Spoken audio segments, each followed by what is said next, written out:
varmadı renki bal dudaklarına. Onu gördü de ah bu yüreğim vah para para.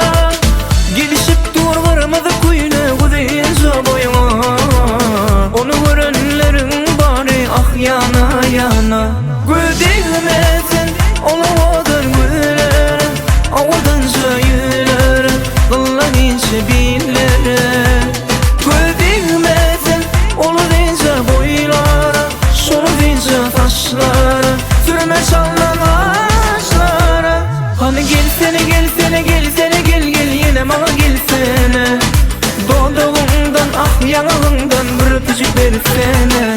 Hani gelsene gelsene gel gel gel gel yine bana gelsene. Doğduğumdan ah yanağından bir öpücük versene.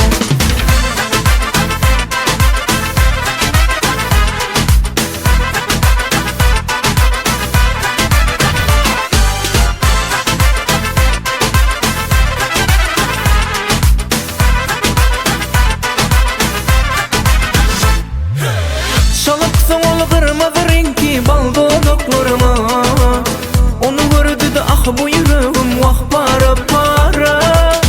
Gelişip dur kırmızı kuyuna güzel boyuna. Onu görenlerin bari ah yana yana. Güldüğümezin olamadan güler, avadan söyler Allah ince billere.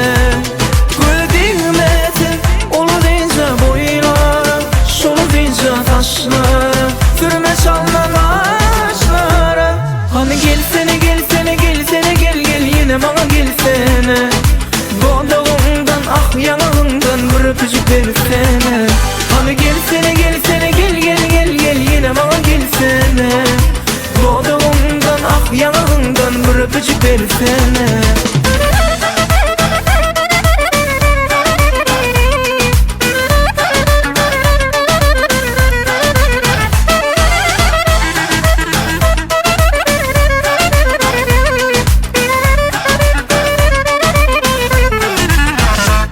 Hani gelsene gelsene gelsene gel gel yine bana gelsene.